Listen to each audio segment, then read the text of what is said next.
because I'm like, okay, we got a spinoff of The Boys in the Mm-hmm. Boys universe.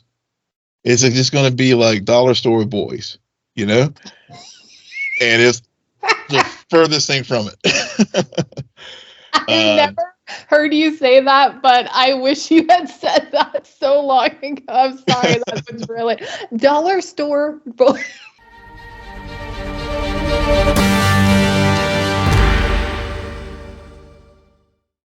Greetings, nerds. This is Cena Nerd. I'm your host, Sarah Belmont, and with me, as always, is our Mr. Producer, Will Polk.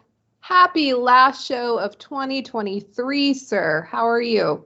I am doing well, and it's been a very exciting 2023 year. Another one in the books. We've had a lot of awesome content. We'll be sharing some thoughts on our top things tonight. But yeah, I've as always, like we said at the beginning of the year, and now that we're at the end, I always enjoy our little fireside chats, as we call them. And yeah, looking forward to closing out this year and moving forward to 2024.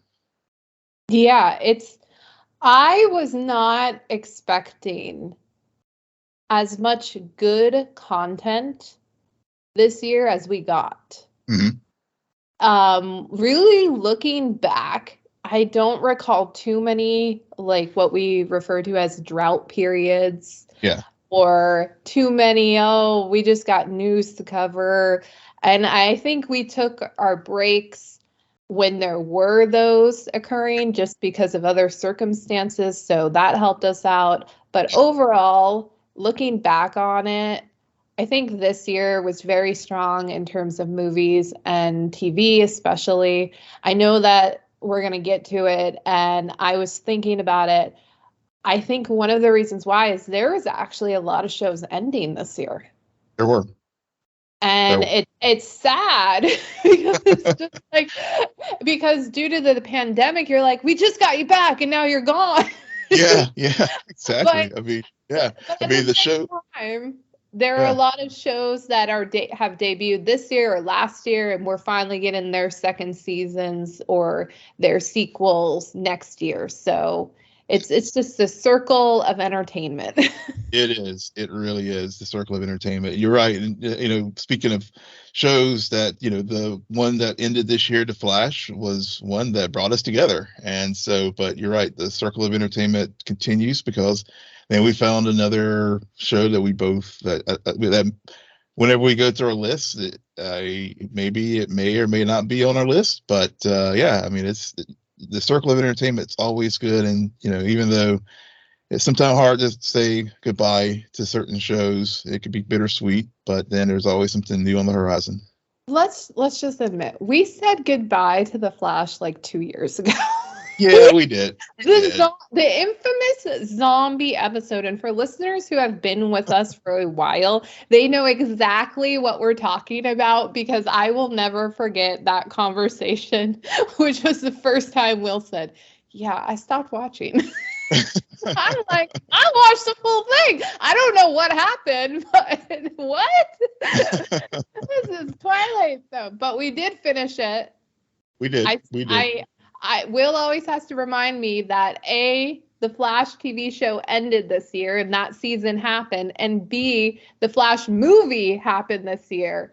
Yeah. And I had to watch that too in theaters. So yeah. Oh my God. But for also listeners who have listened to our show this year, you teased and you gave a big hint about your list, sir, but we'll get to that in a moment. But you were teasing One Piece, which we have a little bit of news about, because my God, talk about the circle of entertainment. Dear Lord. They can't allow something to naturally grow anymore. It's like, oh, you have success, we're going to suddenly monopolize it and probably kill it. So as much as I like the live action version of One Piece that we got this year, the news is that Netflix is remaking the original One Piece with a new anime adaptation called The One Piece. Yes. So in thinking about it, I know that there were people who were so overwhelmed and fell in love with the show, the live adaptation, that they did try to go back and watch One Piece, and their feedback was, "Ooh, those early seasons are rough animation." Yeah. So in a way, this makes sense, but it sounds like it's also gonna cut some corners in terms of story because it's a brand new adaptation of it. Yeah. Yeah. So the remake is going to be starting with the East Blue arc, and it's a collaboration between Netflix and Oda, who is the original creator, and so he's on board. Everyone's on board, and to distinguish it, they are going to call it the One Piece, but yeah, I think it was like 1,500 anime and I can't remember how many volumes of the manga, but yeah, they're going to redo it, and you're right. It's just like, can't we just leave well enough alone? Yeah. Why do we have to have 24 versions of the same thing? I mean, we sometimes it works very surprisingly, but I feel as though producers look at it when it does work, when a sequel does outshine the original, when a spinoff manages to surpass the original show. They're like, oh, we can do that, and then they do, and they forget the 15 other times when that didn't work. Exactly. When it did. It's amazing, but it's entertainment is somewhat of a gamble, especially if you're a producer where you're just putting your money based on the odds of something actually achieving success and something flopping because of things. And I have no idea, Will. I have no idea. Yeah. It's been such a weird year for Marvel, where next year and the year after lies between the content, because everybody has been talking for the last 2 years about the MCU and Disney Plus in particular. It hasn't been the same. The magic isn't there. You see glimpses in certain movies and maybe a TV show you're fine with, and Loki season 2, that happened. A lot of accolades for that. But on top of that, all of that buzz about, like, are they able to pull this off again? You have the biggest villain, the actor who plays him, ends up in a court case, and he was found guilty on 2 counts. I know he wasn't found guilty on everything, but he was found guilty for, I believe, harassment and, was it assault? Yeah, it was a 3rd-degree assault and 2nd-degree harassment. Yeah. Yeah. Potentially 1 year in prison. Potentially, yeah. He gets, I think his sentencing is in February. Yes. Yeah. And on that note, shortly after that came out, or that ruling came out, he was let go from his contract with the MCU. So he will not be playing Kang. Granted, we don't even know if Kang will be a thing anymore under these circumstances. Yeah, of course. Clearly, as Marvel Studios was just basically waiting to had Plan A and Plan B in case of full acquittal, partial guilt, as far as what the jury would decide, and because of the 2 charges, and I won't get into the legal issues with it, and because every state's different, but bottom line, Marvel made their decision, and I think, and I will say, because I know a lot of people try to compare this to Ezra Miller situation and other people, but I think Marvel handled it well as you can handle these types of situations. That he had his day in court, let due process take its course, and then once they had resolution on that, then they made the decision that they needed to make. Yeah, and another thing about that comparison is it's a very different circumstance. And I'm not talking about like the legal aspects. Right. I'm talking about from the production company, from in terms of the head of Warner Brothers and the DCEU and the head of Disney and the MCU. Like in one situation, you have had this actor appear in one movie, 2 seasons of television, and announce that this role is going to be the big overarching arc of this phase. That being said, the movies aren't made. Right. Like it's all pre-planned. Ezra Miller, that movie, The Flash, was made. Yeah, it was in the can. They creatively decided to move on. Yeah, and then during the downtime in between during post-production, excuse me, that is when the shit fell apart and all of these things happen that landed him in some legal issues. So like I understand the comparison, but at the same time I'm like, oh, from strictly a producing point of view, those are very different circumstances Totally. of what to do. And I think that I would argue in both cases, the studios played it right. Yeah. Just from a logical standpoint of like, in one instance, the public opinion jury was out on Ezra Miller. Like public opinion ruled him guilty a long time ago, but they still had to put out that movie because I mean they spent a lot of money on it, so they had to do it.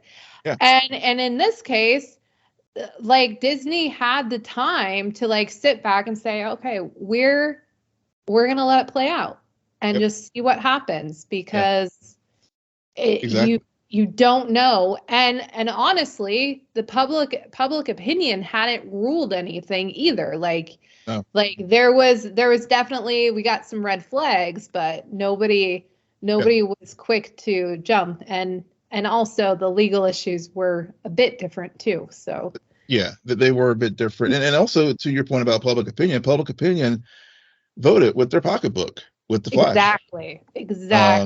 They Will made me vote the way I did. Yeah. I mean, but between I think the Flash was a combination of one, James Gunn's announcement at the beginning of this year about the new DCU, but also I think it was the Ezra Miller effect too, of just people were just like, nope, I'm voting my pocketbook. I mean, and because of this guy's issues, and so I think the combination of those two things really depressed that box office. Yeah, and you have a note on here, like at the end of this year, looking back, both Marvel and DC have not had impressive years. Yeah. Like thinking in terms of bouncing back in the box office, coming off after the COVID but then you have these writer strikes, but you have all these movies that are coming out, and it's like, no, those movies weren't talked about nearly the same way that Barbenheimer was. No. Barbenheimer was a thing. You have Spider-Man Across the Spider-Verse. That was a moment. Yeah. And honestly, I have to remind myself what comic book movies came out this year, because for a day it was this huge thing, but afterwards, like, you just mainly had a lot of criticism out there about what happened. Yeah. I mean, honestly, as far as comic book movies this year, I mean, there was Guardians, the ones that there were three to me that, at least for me, that stood out. Guardians of the Galaxy, Across the Spider-Verse, and Blue Beetle were the three for me that were for me, and that I remember, that I was like, I came away feeling very positive about. Whereas Ant-Man, Quantumania, I was trying to like fool myself into like liking it because I remember when we did our review earlier in the year. But yeah, I mean, but yeah, I mean, it was definitely a lackluster year. I mean, I mean, collectively, I mean, there were little diamonds in the rough here and there, with in both. Um, I think more so news wise with DC than Marvel, with the whole Superman legacy, because I think people overall generally are feeling very positive about where that movie's going to go with the casting of Corn Sweat and Nicholas Hoult, Rachel Brosnahan, et cetera. And I think they're actually starting filming. I read it in Collider today. I want to say in March. Mhm. So, so I think that was their big, home run for the year. But other than Loki and Guardians, I mean, Marvel had it rough as far as Marvel Studios. Yeah. Yeah, they. But there was some other just personnel things too, like with Victoria Alonso, with some, with her firing, and I mean, so they had just not only in front of the camera, things that we saw, but just behind the scenes as well. There was a lot of issues with going on in Marvel Studios this year. Yeah. And then across the board, all studios were dealing with the headlines of the writers and actors strike that were simultaneously happening. Yeah, yeah, It's just right around when it started, it was right around the time of Barbenheimer. yeah. Yet they still made so much money. Um, Yeah, they got that. They got that. They got that pub, and I'll never forget that with Barbenheimer, because it was because at that point the writers were already on strike, and fortunately the Directors Guild managed to make a deal in June, but so they never did strike. But when the Screen Actors Guild, I think they went on strike. Was it right after the 4th? And yeah, they got that pub in, and it's like we're getting in literally under like right at the finish line before the lines are drawn for the strike. yeah, yeah. It, I do. I loved our conversation a few weeks ago about how, and because you just blew my mind when you brought up how the press, like if you think about that time period when the strikes were going on, the movies that came out, you had to really work hard to remember what was happening because Yeah. there was so little press for any of them, if at all. And so now with Wonka, I have no desire to see Wonka, but I'm constantly seeing on my Oh yeah. either on X or on TikTok, like interviews with Keegan Michael Key and Timothy Chalamet, Yep. all of the promotion. And it's like, okay, this is what I'm missing. Like, Hmm. no, I know most of these movies I have no desire to see in theaters, but it is a piece of entertainment to watch the actors actually trying to promote the Yeah. pieces of crap that they have to promote. Yeah. Yeah. I mean, well, hell, I mean, Alan Richardson's everywhere right now. I mean, I Right. can't like turn on anything without seeing him talking about Reacher. I mean, it really, we that was a great conversation we had about that. How publicity that really is, that I guess earned media. Of course, there's the paid advertising, but that earned media of just doing the circuit with the interviews Right. and press junkets, just you can't, that's so invaluable. I mean, and it was really noticeably missing. And you had the canned interviews, and of course, even those canned interviews, is like, this was filmed before the strikes and all that kind of stuff, but it wasn't the same because it's like, it's like something filmed months ago instead of Right. that real time dynamic, sitting there with Jimmy Fallon. Yeah. The last bit of news we have is Ryan Coogler is developing an X-Files remake for Disney Plus. Yeah. Disney Plus. I actually canceled my subscription. I know, I have to renew it very soon. Yeah. Because of What If. I know. Nobody freak out. We will be talking about season 2 of What If next year. I have this timed out, like Yep. played out in my mind of how that'll work. But I did a lot of canceling of subscriptions this I weekend, by know. the way. I know you gave me a video. It's like, hey, heads up about HBO Max. Yep, I did Max, and then because Hulu and Disney, I like got the bundle deal. Yeah. When I canceled Hulu, Disney Plus went with it. Okay. And then I canceled Apple TV. So, and I know like within a matter of a few weeks, like I'll have all those subscriptions back. Maybe not Max, because I don't Max Max has great shows. HBO has great shows on it, but there's so much break in between that I'm like, all I know is House of Dragons season 2. I will be watching that, so I will renew, repurchase it at that point. But in between, why do I need to be paying that much money when I know I'm not going there browsing through their other Right. stuff? No, unless I have a show going on, I don't need that subscription. So Yeah. Yeah. yeah.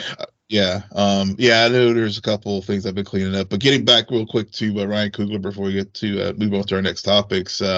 Yeah, this remake is something. It was saw it in a Bloomberg report where they it's a reboot of the X-Files. It looks like they were probably have it's a new version.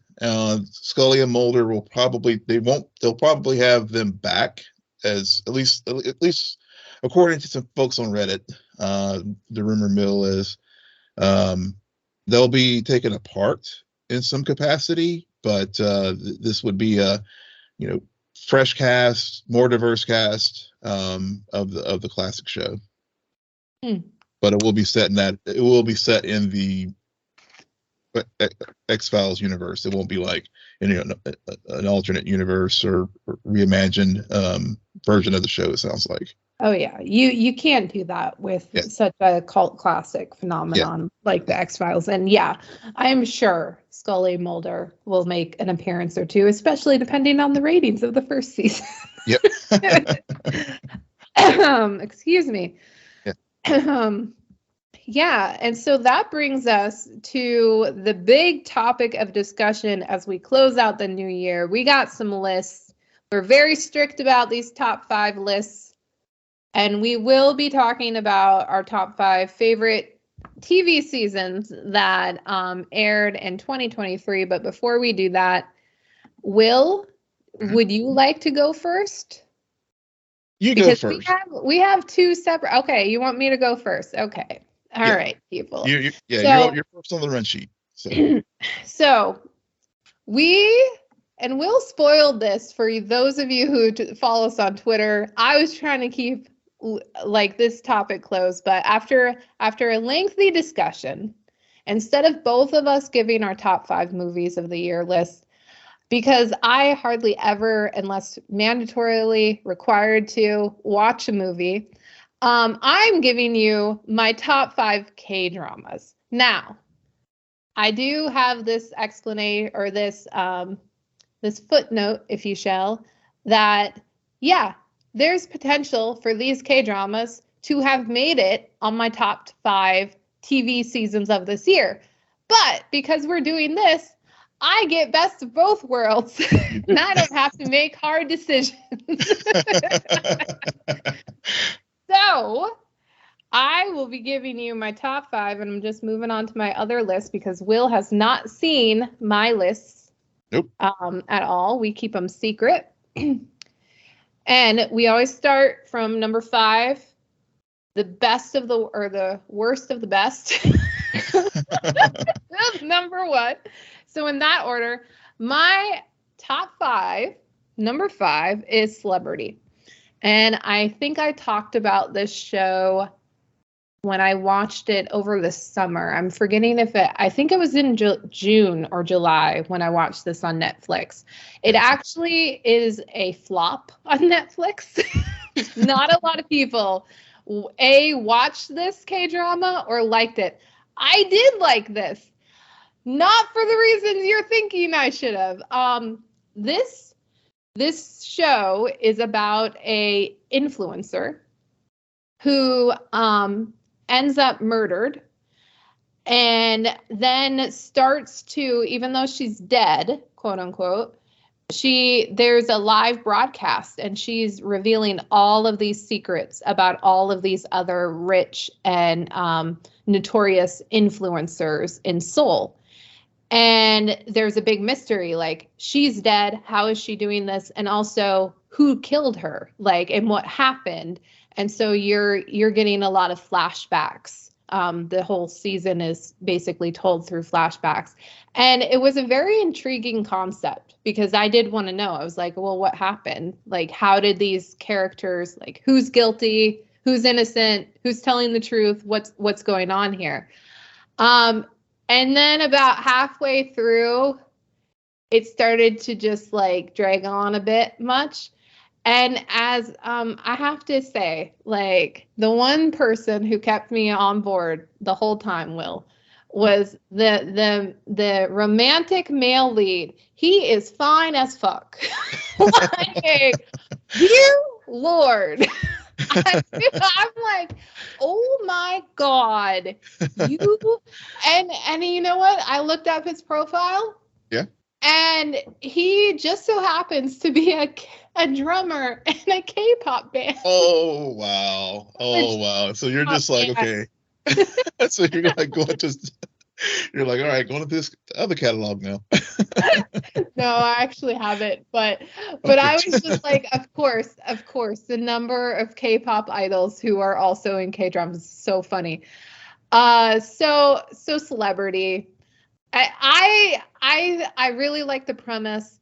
I don't think a lot of people liked the show because arguably the lead actress and the man who I just talked about, their chemistry was not the best. Not the best. And I don't blame them. I blame the writers because the scenes that they were given, it's just like, are you kidding me? Like, give me more. We want to see the romance. We want to see them fall in love and not this, like, you had it, you could have done it, but you just didn't commit. So that is why Celebrity is my number 5. Okay. And that brings me to my demon, which I am again bending the rules because this show did debut only about 4 weeks ago. It is technically not over. Okay. but this show is good. It's really good. It's so my demon stars Kang, who I've seen in multiple other K-dramas, although I haven't seen the one he is most known for, which is oh my God, I'm just blanking on this title of this show that I haven't watched. Sweet Home, which just came out with its 2nd season. But he stars as a demon. Okay. But demons not. It's very important to understand. I don't get the sense demons used the same way in Korea as it is here. Like, the mythology is different. He's more of almost a grim reaper, a deal maker with souls. Like, you could equate him to the devil. You could do that if the devil was very attractive and also very funny and very cute and has its charm. Like, if you could do that, then sure. But I don't think it's the same way. But he finds himself entangled with this woman who has to get married so that she could be the CEO of her dead adopted mom's company. It's very convoluted. Okay, I'm not going to lie, guys. Very convoluted. That's why I don't go into too many details about what the show's about. But anyway, just know, in order for her to get what she wants, she has to get married. And also people are trying to kill her so that they can become the CEO of this company. And in the middle of this, these two end up meeting, and he somehow his powers end up getting transferred to her, but not so she can use them, but that he needs her to use the powers. So it's this whole thing, contract marriage, Song Kang, and like the actress, like it's a beautiful romantic comedy called My Demon. So yeah, I was skeptical, and I was thinking I'm not gonna like this. I'm just watching it for Song Kang, but I think I've watched up to episode 6. I find myself laughing. Their chemistry between these two actors is really good, really prime. I'm invested in most of the storylines because these episodes go for an hour plus on these shows. So there's a lot of B, C, D storylines happening. 9 times out of 10, I could care less about them. But I've fully watched these episodes. I haven't skipped. So I really like it. It's number 4 on my list. Okay. Okay. So number 2 and number 3 are really interesting because technically I haven't had enough time to sit with what I currently have as my number 3. And a part of me wants to move it to number 2, but I have my reason for number 2, so I'm going to stick with it where it is. But just so you know, if you ask me the same question next year, this might be moved up higher in my list. But the third number is one that I actually binged over this weekend. Oh, wow. Yeah, I know you told me you had one that you, a late entry TV that was shaking things up. Right. This show I found on Hulu shortly after canceling. And I'd actually heard about this show because, you guys know how the web works. It tells you things that you should watch because it knows you better than you know yourself. And so I saw something that made me want to look up what this show is. And I looked up the description, and the description is about brace yourself, Will.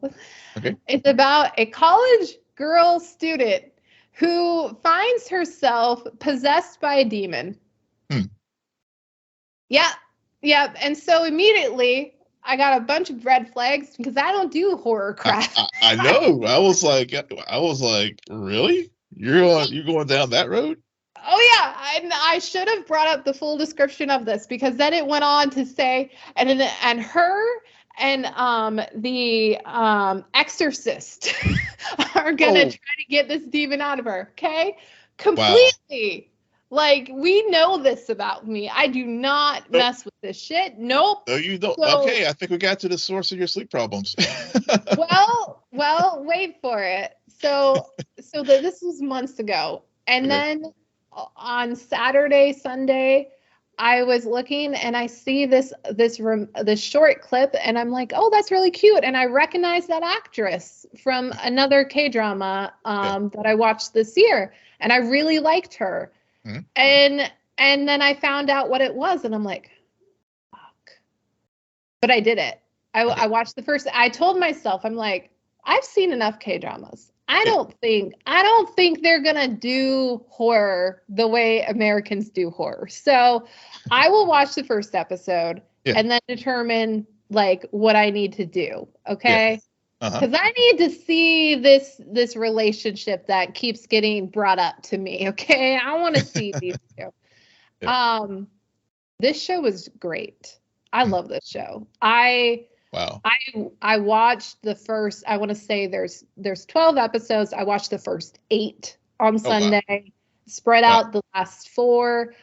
I was so invested in this because the way they wrote it was so well done. Like, there were so many times I'm watching, I'm like, this is great writing. This is really, honestly, really good writing for a K-drama or just a show in general. Because it wasn't scary. And what they did was they told this mystery Because the problem was there's what they never refer to it as a demon. Mm. They refer to it as a ghost. Ah, okay. A ghost. But when you see it and Is you it? think like Asian demons, yeah, it's a girl with long black hair over her face. Yeah, yeah. Very accurate. Huh. So is it like a thriller more, or is Yeah, it? it is a thriller Okay, mystery. got it. And it's told, in my opinion, from two different perspectives. Okay. Because you have the demonic Hmm. side of it, Okay. where girl who's possessed, and the exorcist, which is this cracks me up. They never call him an exorcist in the show, Will. They call him, wait for it, folklore professor. That's It's I'm not making this up. It is so funny to me. I'm just and her dad was a folklore professor and I'm just like, what the fuck well. is It's funny um you mentioned that, but as you know, but think just real quick. I mean, that's sort of tracks with like I think like in China, for example, mhm, they like with Mephisto. I think they, if I recall, they can't, the right. devil there. So it's some about in certain Asian cultures that it's just taboo. So yeah. Yeah, they talked there were a lot of episodes of going into different cultural beliefs. Hmm. And like this whole thing is, how did this ghost even form? Hmm. What happened? And while these two are trying to figure it out from their end, and with all of these mysterious deaths that are occurring, on the flip side, you also have the exorcist slash folklore professor, Yeah. um, who's friends with a police detective, and then you have his partner look at it from the more of the law. Like they think they're catching they think they're trying to catch a human, and then these two other people are like, no, no, no, you have something supernatural going on here. Hmm. And Hmm. so you're seeing them piece together the clues both in their own ways. Yeah. So it's really interesting and I really liked it. And I was a bit disappointed that there wasn't, I mean, I'm gonna be honest, like I wanted to watch it because of the what I thought was gonna be a love story, which there was, but these two were hardly given anything, and I need more clarification if they ended up together at the end, which I'm pretty sure they did, but dear Lord, Mm. they focused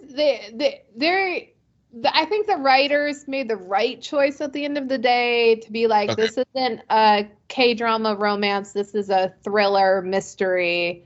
Got it. But at the same time, I'm like, you guys see these things, these two on screen. There's so much chemistry here. Come on, give me more. But I really like the show. It's called The Revenant. I watched it on Hulu. I was very surprised by how much I don't think I fast forward through any of it. Well, that's high praise, because I know you will, if you're not feeling something, you're not shy about hitting that fast forward button. Yeah, and we're talking like the first episode is like an hour and 20 minutes. Oh Thinking yeah, to yeah. myself, I'm like, that we're still here? But I was very much I really liked how they told this story, and there were instances where it's like ghost of the week, Okay.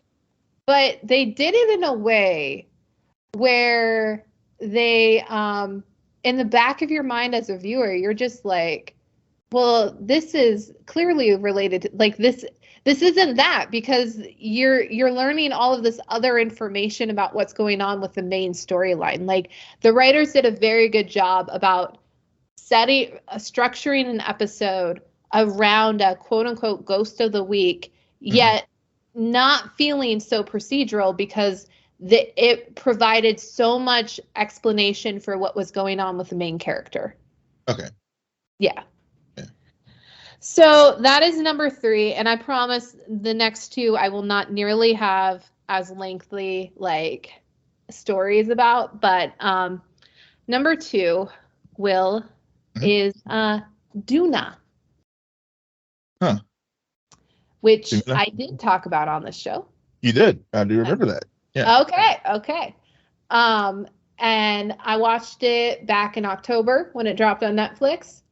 It is about a girl K-pop idol who ends up having somewhat of a breakdown and gets put on hiatus indefinitely and put into this this housing situation where she encounters a very normal college student.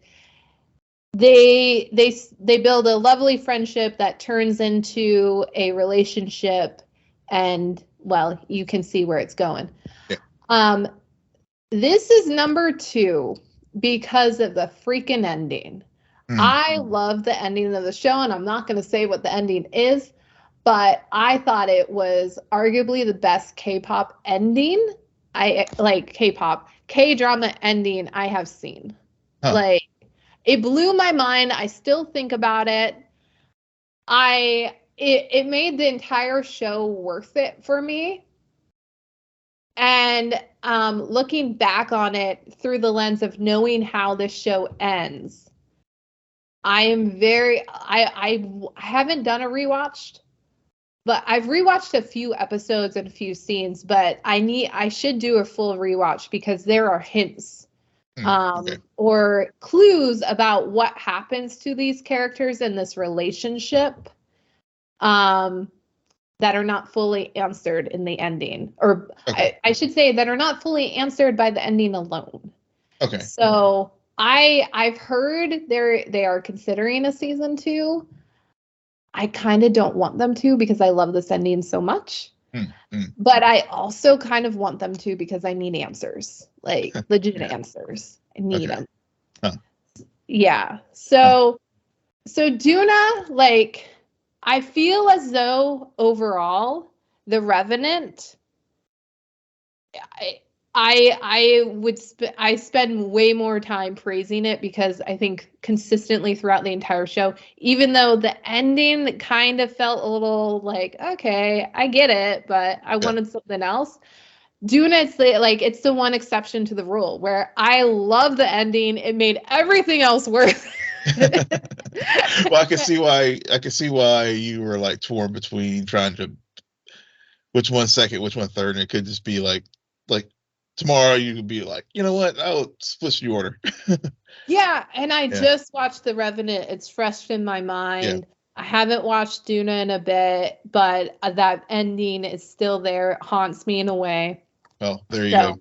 Yeah, that things that stay with you definitely, like, to me, that is like gives something a little bump up in the ranking or rating whenever you're doing these types of lists. Yep. Will, what is my number 1? You know what it is. I wonder what it could be. I'm not going to steal your thunder, but I know exactly what it is. Everyone, say it with me now. It's The Glory. The Glory. Oh my God. Shocker. And you know what? This may be a little bit more bending of the rules, but because the first half of the season started last year in December, but the second half aired in March. So I'm putting it all together. First season of Larry is brilliant. No, it's cool. It's cool. I'll allow it because yeah. It's so good. I have rewatched this show 3 times at least, maybe 4. I have no idea what it is about this show, but I was very intrigued in the mystery of it all, very intrigued in these characters and watching how the main character manipulates these situations to get these characters to honestly cause their own demise. And I was let down by the ending, but the first half of the season, the first few episodes getting back to it, like, you remember when season 2 came out, I told you, I was like, I'm watching it right away. You did. I don't want to get freaking spoiled by Yep. anything. I was invested. Yep. And I know because this was so successful. We talked about that, I think, last week a little bit with when Netflix came out with their viewers, and this one was number 2 or number 3 in the ranking. I know they're going to do a season 2. I don't know how to feel about it, but they made this work, and I can only imagine what they'll do in season 2.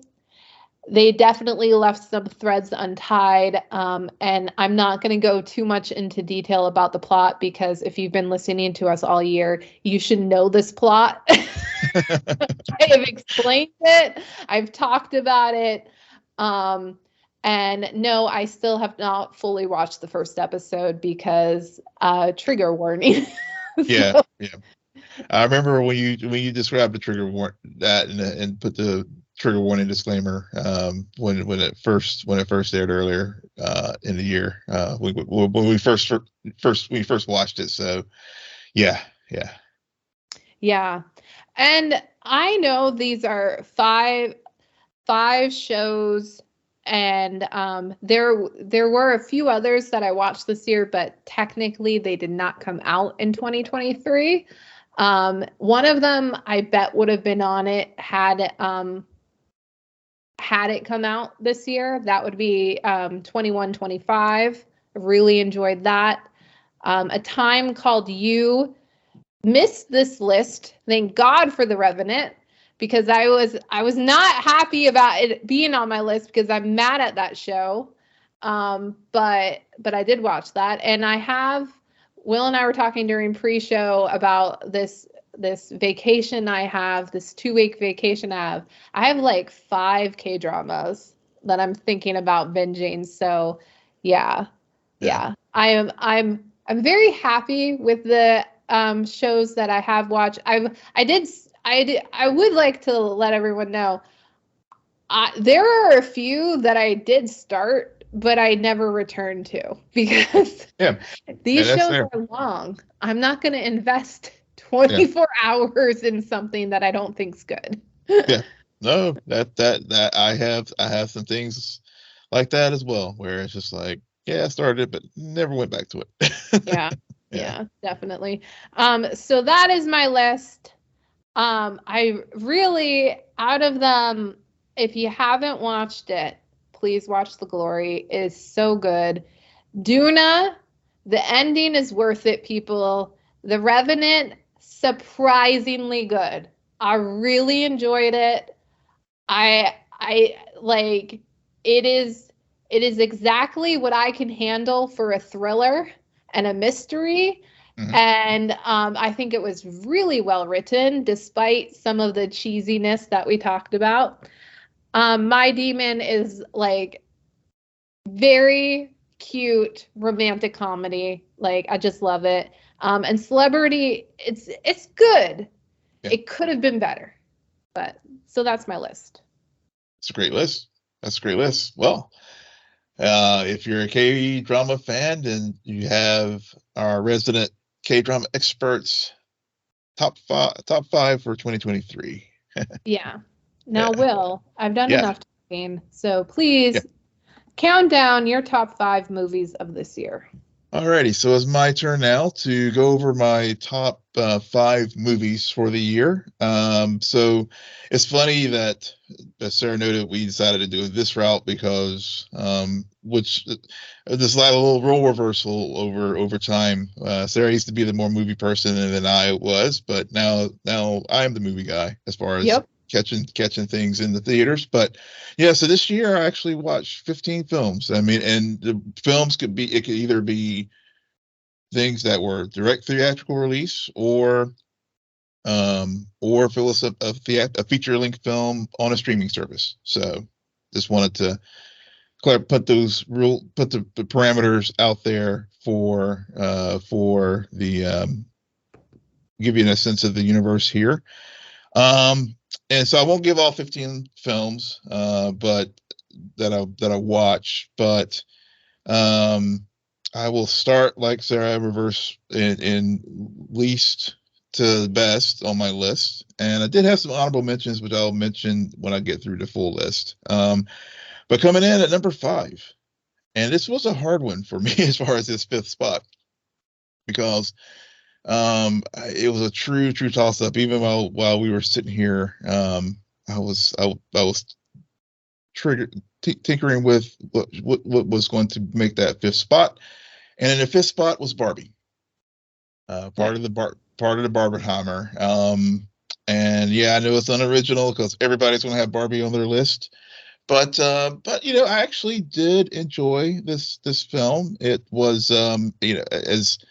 as I mentioned, I think May did a brief discussion about it back in the summer. Greta Gerwig did a phenomenal job directing it, writing it. Margot Robbie, the messages that were in there.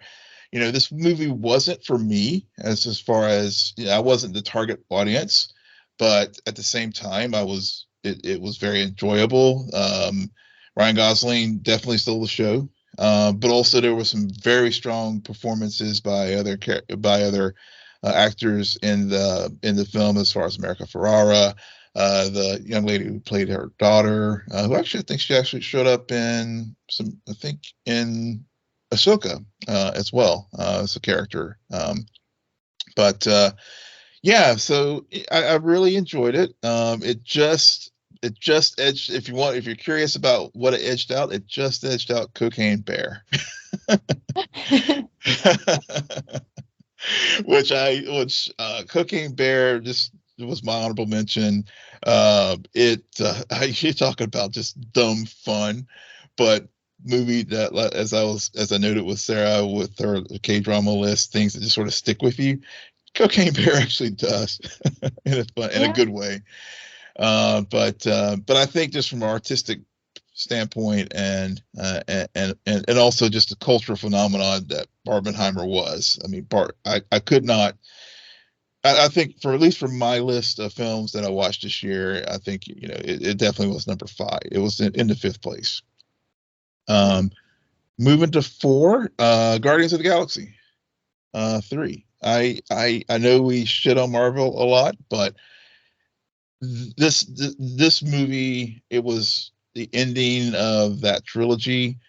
Unlike a lot of endings for trilogies, this one I felt stuck the landing in many respects. We got a good, clean finality to Rocket's story. Very, it was a very emotional story, and as far as like films that like definitely resonated with me, where I actually started tearing up and stuff in the theater or whatever. I mean, Guardians was it, with some of the things that happened there, and also just really this was a true ensemble film. I mean, all these Marvel films are, but there's just some that just stand up higher than over others, and this cast and these characters are ones that I just really got invested in over their journey from taking a very obscure group from the comic books into what we know now as far as Groot. I mean, and I mean, I won't get into the whole Vin Diesel stuff that broke the day, but also with Drax and Rocket and other characters. I mean, they just really really connected with me, and I thought that of the comic book films that were out this year, this was definitely the probably the best one that was out this year for sure. Live action wise, right? Yeah, live action wise. Okay, because I'm like, Will, you're only yeah. on. Don't worry. We're getting there. We're getting there. Yeah. If there's a certain movie not on your list, then this. Yeah, no. Live action comic book film, I should say. Thank you for clarifying that, because coming in, but I will go to my 3rd film on my list, okay. And it was actually Air. Yep. And I think, I talked about this back in the spring and how high I was on it. When it's the story of how Nike and Michael Jordan how the Air brand came into being, and Viola Davis is in it. Matt Damon, Ben Affleck directed it. Probably his best directorial work. I don't think, with Oscar consideration, I don't. Unfortunately, I don't think Air will make it as far as directors, but I could seriously see a strong case where Ben Affleck could possibly be nominated for Best Director because it was just so well directed. He plays Phil Knight in the film as well, and just really chronicling like how Michael's mother was really, how savvy she was as a business person, and just the story of Matt Damon's character. I'm blanking on the person who's his name in real life, but um, his journey as far as just being the developer there at Nike, and the battles between Converse and Nike, and really just shows you how, like, also just a historical lesson too, how Converse and Adidas were really the brands back in the day, and Nike was this up and comer upstart, and this was the thing that really launched them into the stratosphere that we know of Nike and the Air brand now.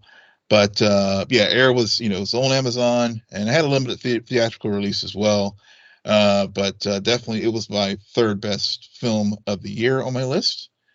Coming in number 2, and Sarah kind of spoiled it, but yes, Across the Spider-Verse was my second favorite movie of this year. And the whole it just picked up the baton from the first Spider-Verse film and just carried it further down the field. And the thing that I know a lot of people grumble with the ending and stuff and all, but as I was putting together my list, I could not help but think about The Empire Strikes Back, as far as how this film. And granted, we still will have to have the third part of the trilogy come out, and at this point, it looks like it's probably going to be 2025 because of production issues and other things. Yep. Mm-hmm. But the way that film, the resonance of that film and the things that were going on there is very. I could easily draw analogies to like Empire, not necessarily, Well, yeah, I mean, there's things in it that happen, and I don't want to spoil it for anyone who hasn't watched it yet. But if you haven't, huh? Empire, the way you said it, I was like, you don't want to spoil Empire Strikes Back. No, yeah, not spoil Empire, but spoil Spider-Verse. Yeah, just to be clear, not spoil Spider-Verse. It's for some reason, my mind doesn't go to Empire Strikes Back. I always think about Two Towers with Lord of the Rings. Okay, that's another fair one too. Yeah. I always thought that was the best of the trilogy. For some reason, every now and then, the middle movie is better than arguably the first or the last one. And I think that Across the Spider-Verse is that way too, where I actually think that I don't think I'm gonna like the last one as much as I like Across the Spider-Verse. Yeah. I'm predicting that now. Yeah. I'm there with you. I mean, it really. I mean, I've watched that film. I watched it, I think, 3 times in the theater, and I think once now on Netflix, and it's still just like, bam! It just knocks me over every time I watch it. I mean, it's just so freaking good. And another film that I think if Oscar voters or whoever would get over themselves and like allow for the space for animated films to be in Best Picture, this film should totally be nominated for one, because it is definitely one of the best pictures of the year, hands down. If I was doing my movie list, I would tell you right now that would be my number 1. Because it's the only movie I've rewatched.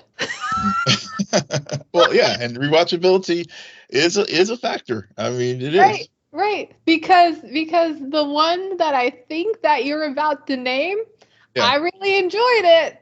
I do not foresee me rewatching that anytime soon. I have rewatched my number 1, which is which is Oppenheimer.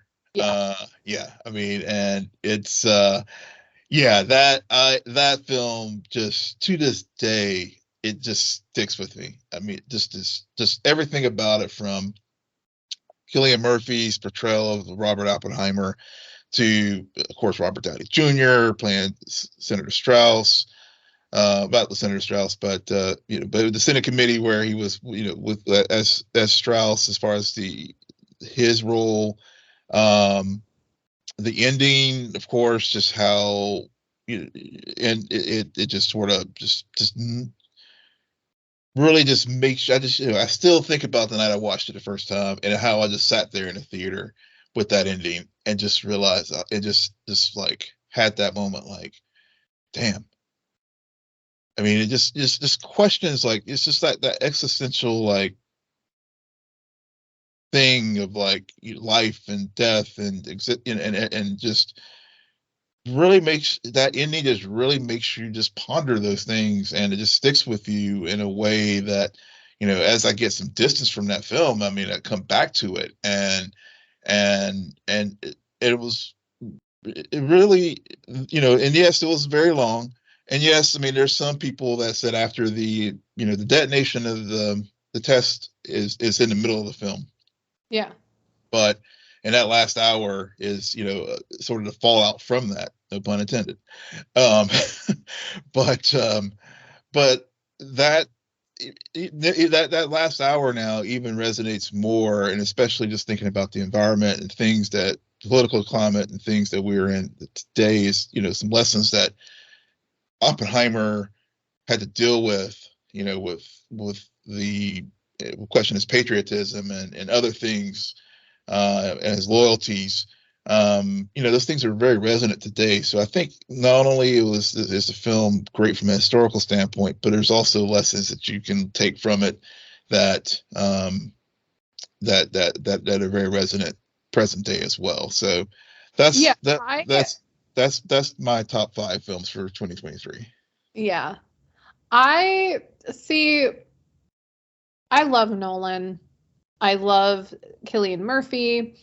I thought arguably this was Robert Downey Jr. at his best Mm-hmm. in a very surprising way. And all of the cameos that occur throughout the film, Oh, very entertaining. I agree with you. The detonation, like if you went to see the detonation, yes, the last hour will feel like garbage. But I didn't go for that. And I thought the last hour was the best part of the movie. yeah. Yeah. I was fascinated by it because I was fascinated by Strauss so much. Yeah. And not to say I wasn't fascinated by Oppenheimer, but I thought at the end of the day, it was such a beautiful and fascinating depiction about ego. Yes. And I really enjoy that. But as much as I love Nolan, I do see more and more through his work about the criticism he gets and why he gets this criticism of his films are so cold. Yeah. There's something about it where he Mm-hmm. has yet to really figure out a way to get the audience, and I'm not talking about critics, but to get like a regular viewer just to feel like this connection to a character and to really emote like an emotion about I don't know. And Yeah. and I know a lot of his movies deal with very depressing situations, and we all like instantly Matthew McConaughey screaming Murph Murph from Interstellar pops in my mind. Yep. But still, Interstellar, there's so much criticism about that movie and how cold it is. And I'm one of those people where I'm like, it didn't Yeah. he's like at 90%. Mm-hmm. And the day that man films a movie and produces a project that is at 100%, directors beware. Yeah. Yeah. Yeah. Yeah. I That mean, movie. the closest he's done that, I think, as far as showing that warmth, that coldness, is The Dark Knight, Yeah. Yeah, with Heath Ledger's performance as Joker. I mean, I think that, yeah. true, but I don't know. It's Yeah, when this isn't going to be turned into a conversation about that, but yeah, it's Oppenheimer. I'm not surprised. I did think to myself, if we both had movie lists, you were going to have Oppenheimer number one. I was going to have Across the Spider-Verse at number one. Like our top two would be totally switched. But very good list. And I've seen all those movies, and I did watch Air, and then I fell asleep. And I never returned to it. So take that with what your way.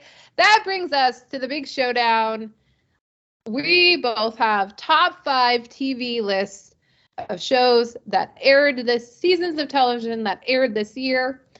We will be going back and forth, even though I'm very curious to know if shows will overlap. Yeah, I am too. And where overlaps will occur.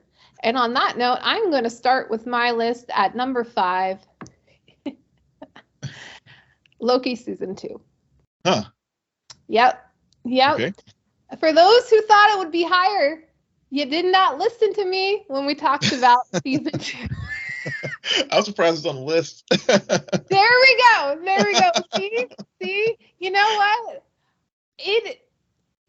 I could not have it on the list at the end of the day. As much as I've been very good. Like last year, I scrambled putting together my list. This year, I started right away jotting down things I was watching, like in categories too. So I've kept pretty good record. Yeah. For those of you who thought a reality TV show would be on this list, I'm going to spoil you right now and say, no, there are no reality TV shows on my list. Although, yeah, I'm very tempted to, but I couldn't. At the end of the day, as much criticism and as much shit I gave Loki season 2, it is a very good show. It is. And I respect that. And I think even though I prefer season 1 over season 2, if I just look at season 2 on its own, and when I compare it to other things that I watch, yeah, it's going to go at my number 5 slot. So that is Loki season 2, number 5 for me. Will, what is your number 5? My number 5 is Star Trek Strange New Worlds.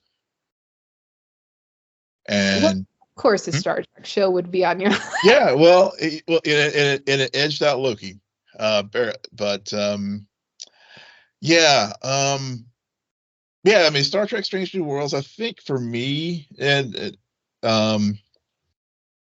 it was top to. I guess it was 10 episodes. I think what resonated for me with this season is it took some creative risk. They had, and I know I mentioned one of those last week when we were, it was last week when we talked about Doom Patrol finale, final episodes of their final season with the musical, and and I even commented like, I wonder if I would have had the same reaction to Strange New World musical if I'd seen the Doom Patrol musical first, but there was that episode. They just experiment. I think the thing that really stood out for me with this season of Star Trek Strange New Worlds is they really experimented with many different genres within this season. You had your comedy episode, you had your musical, you had your hard legal procedural episode.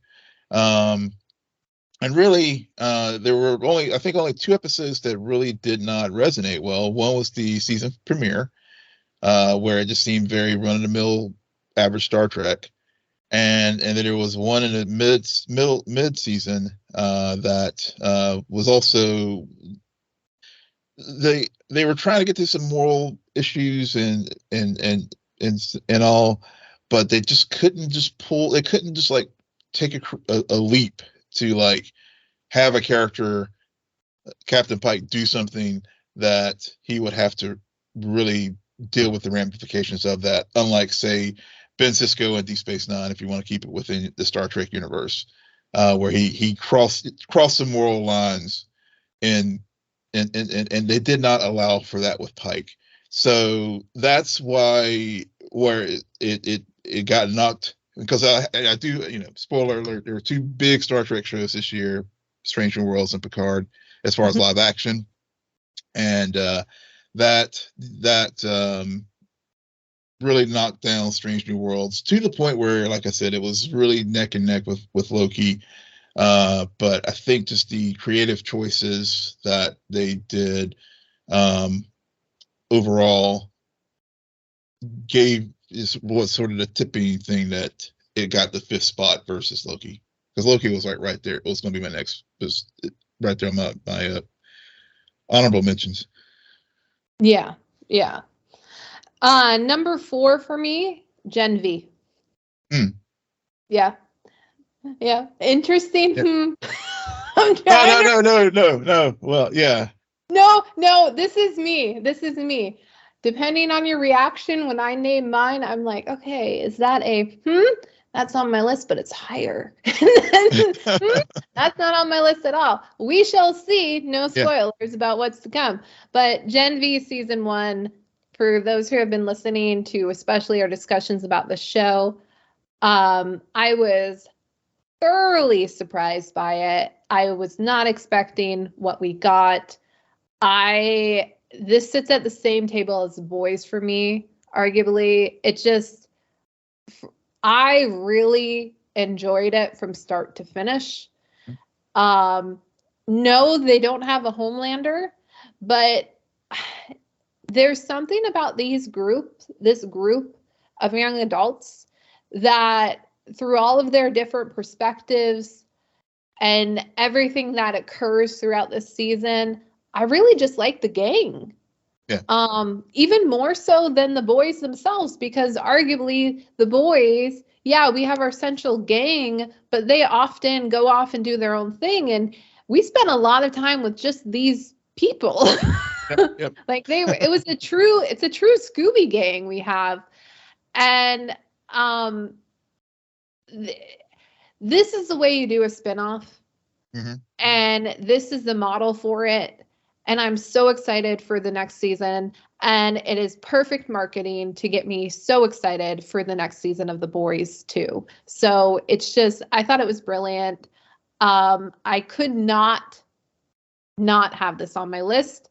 And it may be a bit low, but at the same time, there's some other things that happened this year that I did not forget about. So, Will, what is your number 4? So my number 4 is One Piece. Nice. Yeah. And it was one of those things completely not on my radar at all. And I think we both like messaged each other around, Labor Day, was like, yeah, what's this One Piece thing? We should give it a try. And because I saw it trending on, Netflix and a couple other places, and instantly fell in love with it. I mean, the freshness of it. I don't know. I know we were watching it along, we broke it up instead of trying to binge it all, just so we could really, one, just to stretch out content, because of the strike, there were a lot of things not happening. But but what first became a decision out of trying to have content for a few weeks ended up becoming a thing where I really got super invested in these characters, and it was so well, but prior to that, I mean, the only thing I was familiar with One Piece was I just seen a bunch of memes. That was it. So I was, so I didn't know who Luffy was or anything. I've seen his face like popping around here and there on the internet, but both of us came to it cold. And I just really, it was just so well constructed. I don't know if it was just a freshness or something new and different, but it was accessible because, again, I didn't watch any of the anime, didn't read any of the manga, but it was accessible for a general audience, and it really painted a nice tapestry of Luffy and trying to put together this little pirate gang, and some of the themes that they were dealing with, and and we even compared, we even like noticed some similarities with the genre show that we were covering Ahsoka at the same time, as far as how they, how dealing with father or grandfather figures or leadership figures, um, how those things, you could see shows mirror images of each other and how they approach things, and so I just really, like I said, really enjoyed the series. I mean, I was telling, during the time period it was on, I was telling people, oh, you got to check out One Piece, because just word of mouth, and everyone I've recommended to has enjoyed it,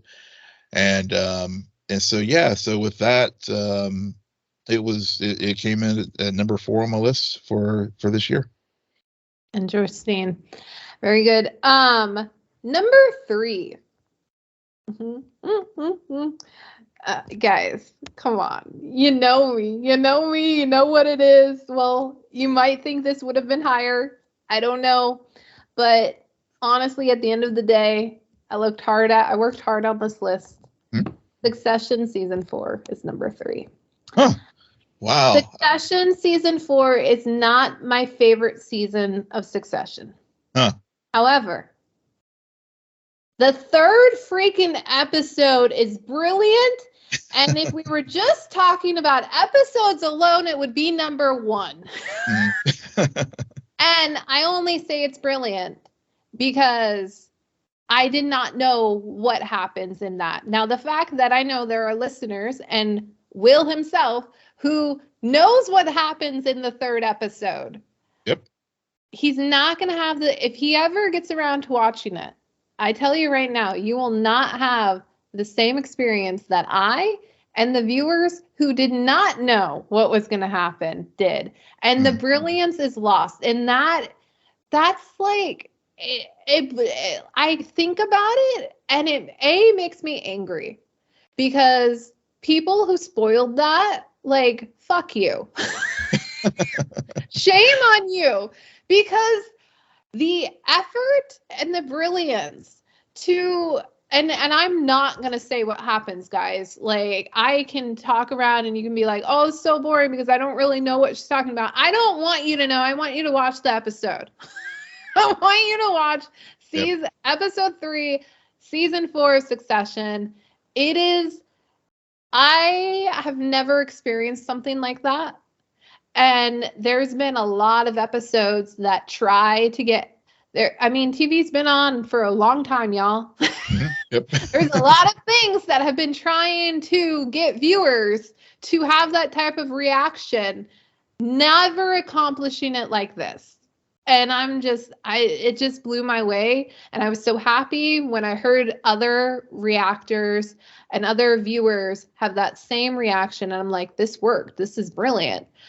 And of course, there are other episodes that are very good, but it's just like, overall, I think that the season is good.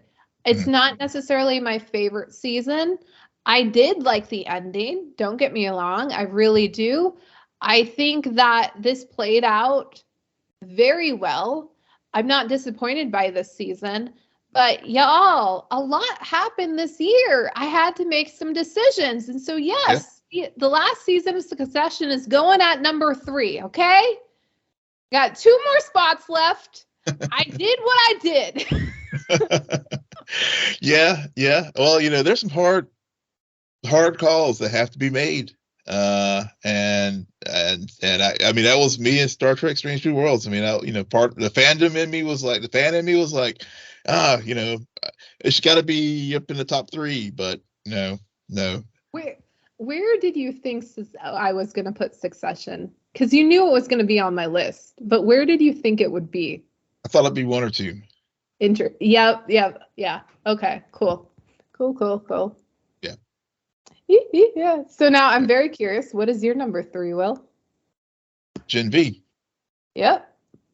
Yeah. Completely like you. I went into this like with no to low expectations, because I'm like, okay, we got a spinoff of The Boys in the Boys universe. Is it just going to be like Dollar Store Boys? you know, and it's the furthest thing from it.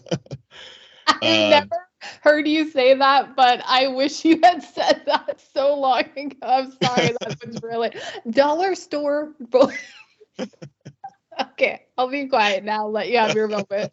I might make that as part of the teaser coming into the episode. Yeah. Oh, wow. I mean, you hit on a lot of things that I mean, I don't want to repeat that. But the only other thing I would say is it just hats off to the writers and the creatives of this show because um, you're right. I mean, it's hard to do a spinoff and not seem derivative of the original. But they really did craft. I think setting it in a university setting and and really following these kids, and it is beautiful because it really gets into the ramifications of things in this universe when parents did the fucked up thing of giving their kids this compound V, and now we're seeing the results of that. And it really, with the characters in the episodes, you get not this. I don't want to. I'm not going to spoil in particular things that happen with each character, but I will say that you do see the ramifications of the decisions that were made by giving people this compound V and just and really the whole arc of the season, as far as, like you said, I mean, I can't think of that there was a bad episode at all in that first season. It's there's some that may be stronger than others, but one that just makes you go, oh, just cringe, where you just like, oh, I just can't get through this. I can't think of one. And And sorry to cut you off, but yeah, to my point about Succession, like Succession had one very like astounding episode and a lot of good episodes, but just like what you're saying about Gen V, like not having a single bad one, it also didn't have one that overshadowed the rest. right. Yeah, it was just a tight, cohesive Yeah. first season of television that was enjoyable, got us from point A to point B, did a wonderful, a masterful job of having its own storylines, but yet still has enough ties back to the source, the original, that that now you're like, people ask, do you need to watch The Boys? Would you have had to watch the first three seasons of The Boys to enjoy this show? Now that we've seen it, the entire series, I would say no. And I know, I think I'm honestly, I might have switched from my original thought when we discussed it a few weeks ago. I think I was on the other side of the equation. But now looking at it, thinking about it at the end of the year, no, you don't necessarily need to watch The Boys to enjoy this show, which I think is another strong thing about this spinoff. It can stand on its own. Yeah. And you know what? You may watch it and then get curious about The Boys. Yeah. Because I think between both shows, it's just a testament to the world that's been created. And like, I just want to stay in this, as weird as it may be, and as gross and as over the top as it may be at some points, I still, for whatever reason, like watching this world. Yeah, exactly. I don't know. Yeah. I agree. I knew we were going to have an overlap with that show. Of course, there's one other one that I know we're going to have an overlap with, but that brings me to my number 2. Okay. I'm just full of surprises because I think this might also shock you, especially given my number 3. Last of Us season 1 is my number 2. Really? Huh. And all Will you made some hard choices here. Yeah. All Will is thinking is, then what the fuck is her first one? I know. I'm like racking my head now, like, okay, what else do we talk about? Is this got to be maybe something that we didn't talk about on the show? Did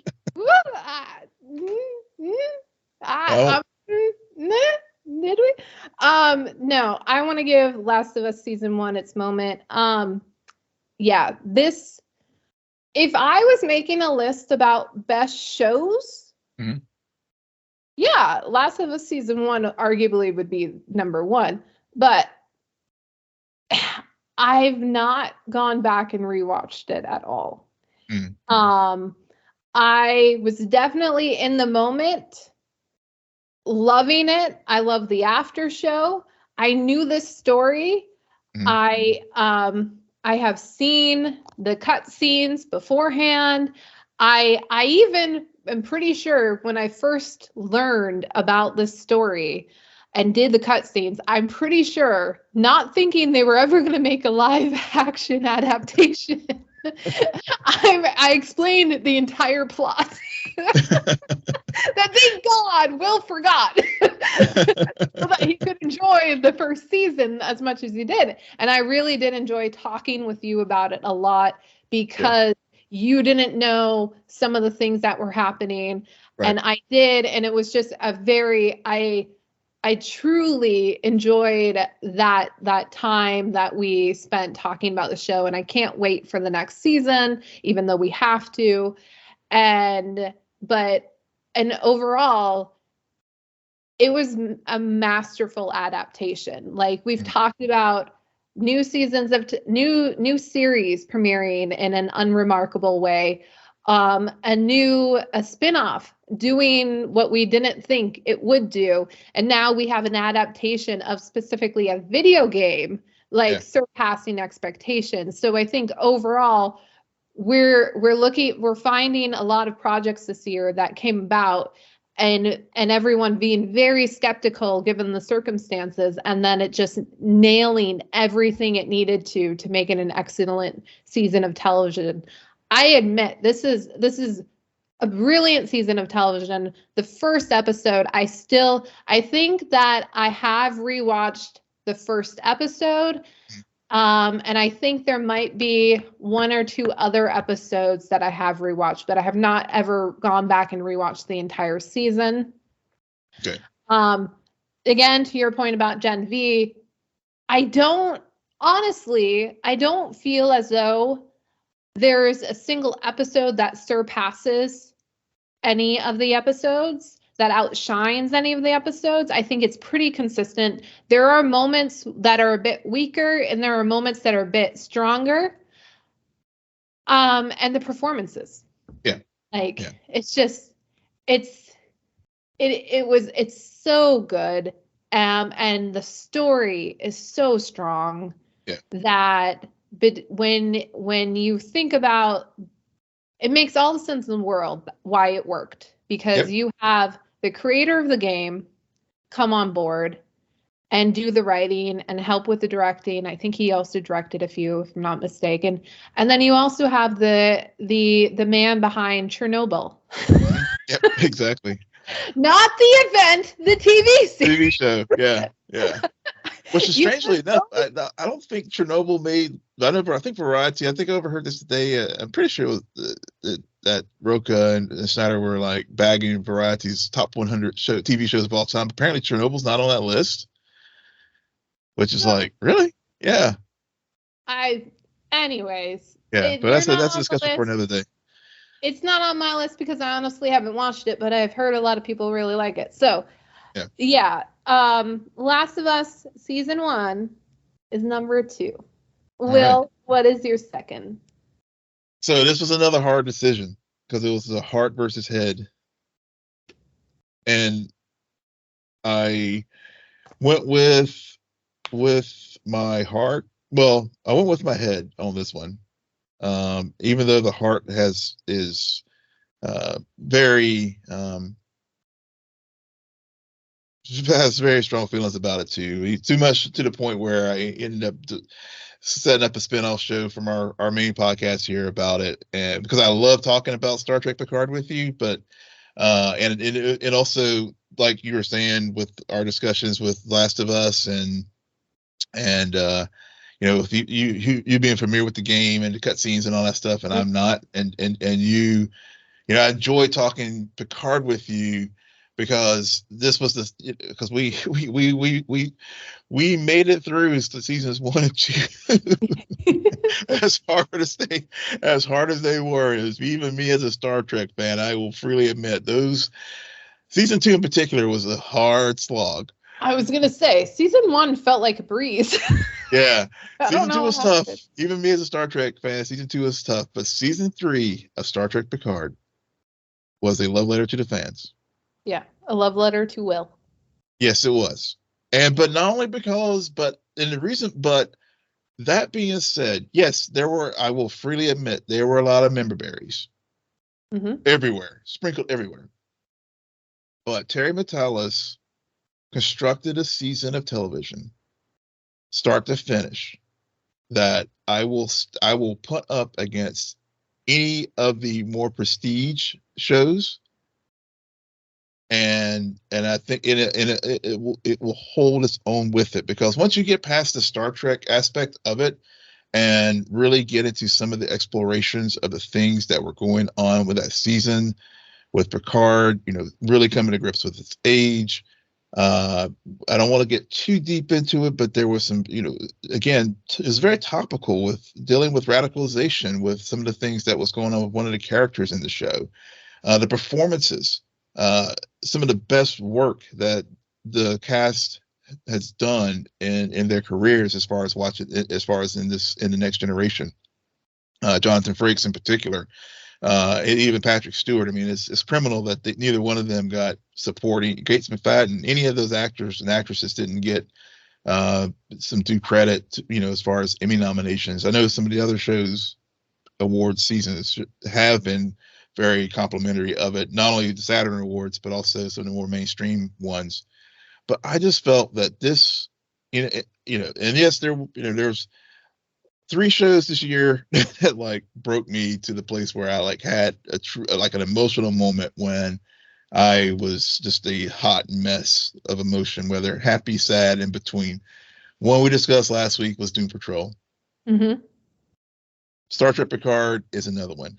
And there was a particular scene in that episode in the series during the 3rd season that when I saw it, I was just a mess of tears of joy when I saw that particular scene. And it was member berries, but also it was just, like I said, a true love letter to the fans, and something that I never thought that I would, that this particular cast would get a proper send off like they did.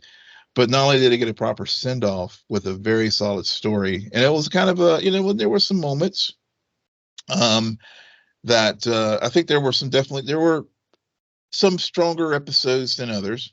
So I won't say that, but unlike some, as we were discussing, say like Gen V, where I think it was consistent tone throughout. There were a couple episodes Picard that were like, could have marinated a little bit more, and I think that's why it's getting knocked down to number 2 versus my first choice. But yeah, I mean, it's hands down. It was one of my favorites of the year for sure. Okay, what the heck is a member berry? That's from that's a thing from South Park. So basically, nostalgia, empty nostalgia. Okay. I mean, I could piece in context. I was figuring out what it was, but I just had to understand where the reference was. Yeah. It's just because I've never watched South Park, so I wouldn't understand the reference. Yeah. Member berries. So basically, empty nostalgia. Which, if people looked at this, you could easily say, 3rd season of Star Trek Picard is just empty nostalgia, but it wasn't. It truly was. It had a story, and we talked about it, and a reason why I know it had a good story that people could latch on is because you're not a Trek fan, and you even liked it. Yeah. I prefer season 3 over season 2. I think the first season of Picard I actually liked the best as being a non-Trek fan, but in hearing you talk about it, I can understand why you lean towards season 3 because of all the nostalgia. And I don't think nostalgia is empty. I think people get it confused with, like, and I think you even said this when we were talking about Picard season 3, like, nostalgia can be done right. It's just that there are so many times when it just feels like fan service. Yeah. Where that, like, why are you doing that? That's not necessary. You don't have to. And we've seen that so much that when it's done right, you want to disclaim. It's like, it's not empty nostalgia. There's actually, it's a good show, even. Yes. It's just that the nostalgia amplifies and you get more payoffs and you get Exactly. rewarded for sticking on the entire journey that Yep. extends beyond just this series itself. So yeah, totally. And that, yeah, totally. That's exactly it. And when they brought characters back, it was for the story. Right. For the story. Will. Yeah. Do you have any guesses about what my number one is? Oh gosh. So I'm looking at at at least the 20 shows that I've watched this year. Yeah. And I know there's some overlap between us, but I know there's some that's not. We already figured out your number one, but yeah. Yeah. Oh gosh. So he said no reality show, so I know it's not Vanderpump Rules. You're doing very good detective work. Just let me know when I can proceed. But I wanted to give you an opportunity to at least guess. All right. Because I have talked about this show during the year on our podcast. Yeah. I got 20 on my list. And you're like, I have 19 that I know it's not. Yeah, and it's not this one. I'm trying to. Oh gosh, I'm like blanking. I'm drawing a complete blank. What is it? It's okay. I would have been so shocked had you even brought this show up, because I did talk about it, but I think I only talked about it one time, and I don't think it's not like The Glory where anytime I would reference it. No.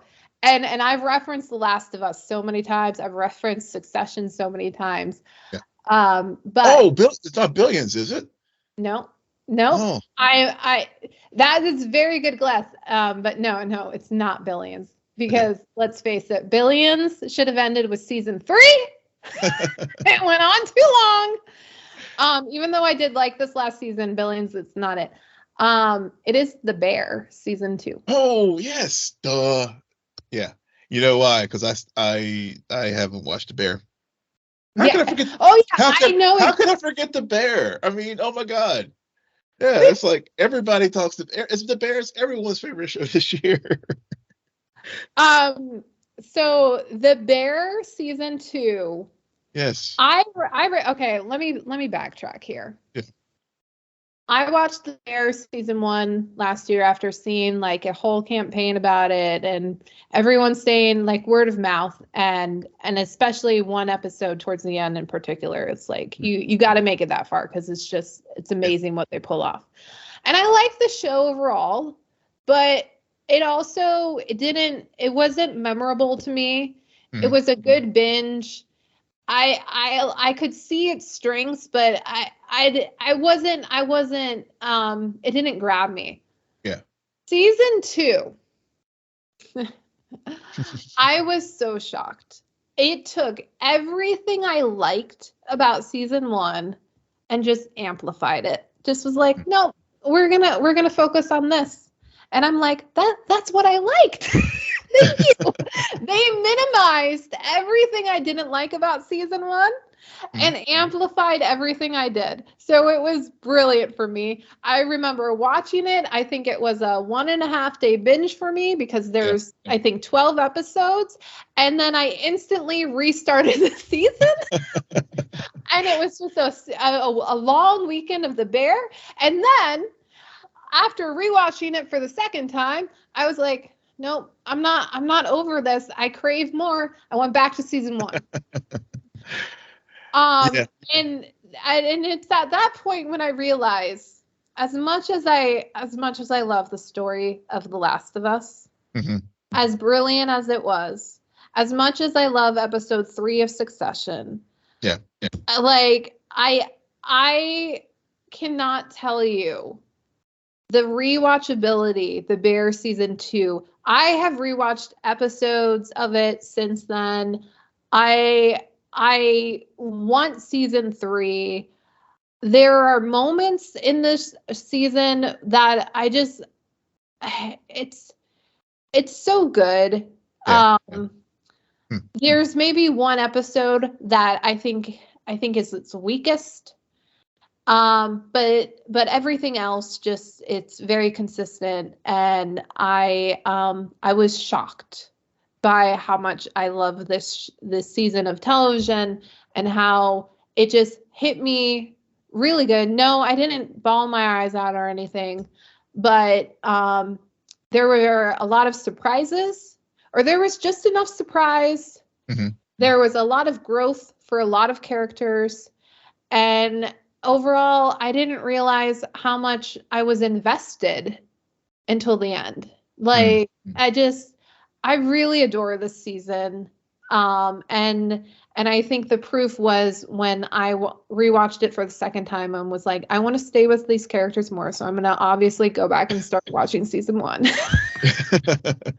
So, no, I didn't talk about this as much as I But I have should have. other shows. Yeah, But I should I have also, known though. Yeah, I should have yeah, known. what? I said I should have known though, because I mean, but when you have talked about it, it's like, and I guess for me, it's just like, it took me a while to finish season one of The Bear, and I tried to, I keep saying I need to get to season two, and it's just one of those things. It's just like a blind spot for me. Oh, well, I mean, it's so funny our lists. And we're gonna get to the anticlimactic of Will's season one, number one choice. We will, but I think that the TV lists are so fascinating because we watch a lot of the same shows, Yeah. but we also have different preferences. Hmm. And we also have shows that we don't necessarily watch together. We Right. we watch separately and then fill each other in. And sometimes there's overlap. And the fact that you managed to watch the Vanderpump season 10 reunion episodes beyond me, things I wasn't expecting. And hey, maybe next year I'll put together a reality TV show, because I will tell you right now, guys, you didn't ask for this, but as much as I love Vanderpump season 10, y'all should be watching Real Housewives of Salt Lake City, because that season 4, it's going off. It's so good. So good. Those girls are a mess. Those women are a complete mess. Middle-aged women, but yeah. I I honestly also I think I didn't talk to this one as much because I wanted it to be a surprise. Yeah. Um, I didn't want to play all my cards because I thought my lists last year were so predictable. But if you haven't watched it, everyone listening, please go and watch The Bear. It is worth it. I don't think it's overhyped. And I do think season 2 is superior. So, Will, Yeah. what is your I'm so curious, what is your number one? It's the Flash. No, I was kidding. No. No, my number one is The Last of Us. Yeah, I mean, you probably figured it out whenever I was talking about three shows this year that broke me, and either happily or sad, and The Last of Us. Yeah, there were some episodes that yeah, I mean, Will was like in a little ball on the floor in his living room with a couple of those episodes. Just so just so well done. I mean, just top the again, like as Sarah noted, there's ways that adaptations can go many different ways, and the fact that they um adapted a video game, which historically video game adaptations have not gone well.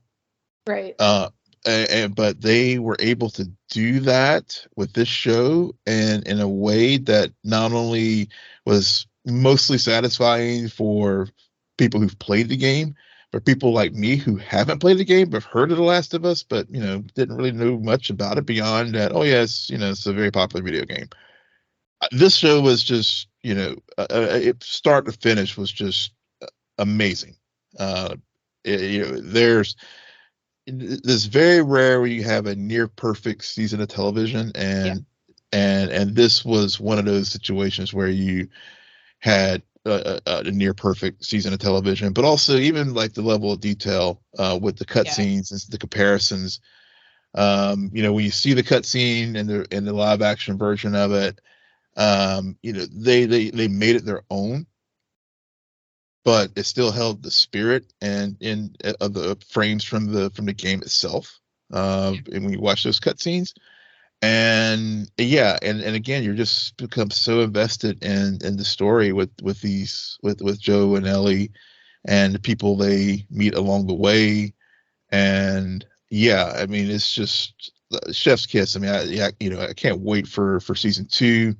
um can't say enough great words about this show, because it truly was, first it was, we started off the year strong with The Last of Us, and I think we over. Yeah. Oh, I was just gonna say, I feel like, if I remember correctly, I Yeah. vaguely have this memory of us talking around this time last year, whenever they started dropping the teasers and the trailer. And I got the impression from you, like, this was one where I'm like, no, Will, we're covering. Yeah. Yep.